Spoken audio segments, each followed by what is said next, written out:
Hola, soy Ana y esto es 360.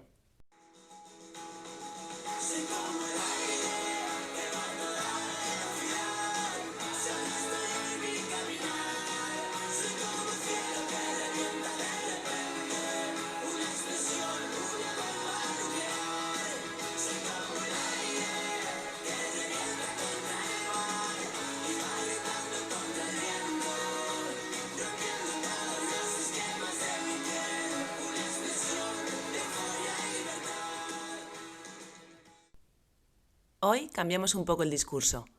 Hoy no vamos a hablar de dolor. Bueno, sí, pero desde otro punto de vista.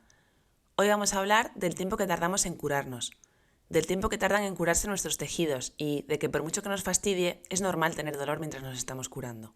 Vamos a hablar de lo impacientes que somos y de las pocas oportunidades y tiempo que solemos darle a nuestro cuerpo para curarse antes de decepcionarnos, porque queremos curarnos ya y queremos que deje de doler ya. Existe un problema grande con nuestro organismo y es que no podemos vernos por dentro porque no somos transparentes como los peces cebra. Por este hecho se suele decir que nuestro organismo es opaco y es por esto que solo podemos fiarnos de lo que sentimos para saber qué pasa por dentro porque no podemos verlo. De esta forma, cuando nos hacemos daño en algún tejido, músculo, ligamento, tendón, hueso, nervio, tendemos a ser impacientes. Pensamos que en muy poco tiempo debemos estar como estábamos antes porque no es nada, o descansamos un día y listo. Y hay veces que no es así. Pero como no vemos lo que sucede por dentro, no podemos sopesar la situación con perspectiva. La metáfora más fácil que puedo utilizar es que pienses en una herida que te haces en la piel, porque ahí sí puedes verla. Puedes ver si es más grande o más pequeña, si está infectada o no para hacerle un tipo u otro de cura, si es superficial y leve o profunda y fea para poder calcular el tiempo que tendrás que tener cuidado con ella, taparla y seguir echándote betadine o el potingue natural que tú quieras. Mi madre ya estaría con su líquido rojo en la mano. Además, como puedes ver la herida, puedes ver cómo se va curando, cómo se forma la costra, cómo la costra se cae y deja pasar una piel fina y enrojecida, y cómo poco a poco se va pareciendo cada vez más a tu piel normal.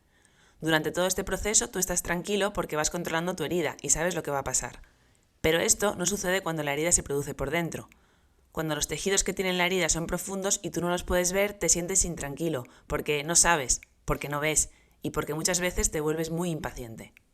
Cuando se produce un daño en cualquier tejido, sea interno o externo, el proceso de curación es exactamente el mismo, puedas o no puedas verlo. Existen las mismas fases para todas esas heridas: inflamación, cicatrización y remodelación. Y da igual donde se produzca la herida, las fases son siempre estas. Sin embargo, pueden existir diferencias muy grandes en cuanto a los tiempos de curación. Esto va a depender de la gravedad de la herida y del tipo de tejido. Para darte datos numéricos, como mínimo deben pasar 21 días desde que un tejido se daña hasta que vuelva a ser igual que como era antes. Y esto en el más sencillo de los casos, una herida muy leve en un tejido de fácil cicatrización. El proceso de curación puede dilatarse hasta 2 años. Sí, has escuchado bien. 2 años pueden pasar hasta que un tejido vuelva a estar igual de preparado que antes de la lesión para someterse a las exigencias que se le requieren. Y esto contando con que no solo la curación haya sido buena, sino también el proceso de readaptación del tejido, para lo que hará falta un correcto proceso de exposición a la carga. No sé si ya te haces un poquito consciente de que en ocasiones lo que le pedimos a nuestro cuerpo, o a nuestros fisios, o a nuestros médicos, o a nuestros entrenadores, es un sinsentido. El tejido necesita tiempo para curarse y mientras se está recuperando es normal que sientas en ciertos momentos dolor. Aquí te cuento que el dolor es un arma de tu cerebro para protegerte, por lo que es de lógica que mientras un tejido se está recuperando, tu cerebro te da alertas en forma de dolor. Por supuesto, ese dolor no perdura con la misma intensidad durante todo el proceso de curación. Si su función es la correcta, se irá reduciendo conforme tu tejido se vaya recuperando. Es decir, conforme te vas curando, duele menos, porque tu cerebro tiene cada vez menos necesidad de proteger la zona. Pero el dolor no es la única manera que tiene tu cerebro de hacer que tu tejido se recupere. El dolor hace que estés más quieto para que la herida en cuestión se pueda curar. Otras herramientas que tu cerebro utiliza para hacer que te muevas menos son el miedo o la inseguridad a ciertos movimientos. También hacer que te sientas cansado más a menudo e incluso provocar que tu reclutamiento muscular sea más débil haciendo que tengas menos fuerza o poner tus músculos más rígidos para impedir que llegues a ciertos rangos. Tu cerebro utiliza estas herramientas para dar a tu tejido más opciones de recuperarse. Y esto es normal. Con lo que te he contado hasta ahora, quizás sea suficiente para que entiendas la necesidad de ser paciente y de no pedirle peras al olmo queriendo que tu tejido se recupere en un abrir y cerrar de ojos. Sin embargo, quizá no seas consciente del tiempo real que los diferentes tejidos necesitan para recuperarse. Como te dije, esto va a depender mucho de la gravedad de la herida y sobre todo del tipo de tejido. que en rasgos generales se curará antes cuanto más vascularizado esté. El músculo es el tejido que antes cicatriza, seguido de los ligamentos, los tendones y el hueso. Al margen de estos tejidos existe uno que requiere mención especial. Se trata del tejido nervioso, que si bien se recupera siguiendo las mismas fases que el resto de los tejidos, las lesiones en los nervios pueden hacer que desarrolles más síntomas durante su proceso de curación. Hormigueos, calambres, acorchamiento, grandes pérdidas de sensibilidad y de fuerza.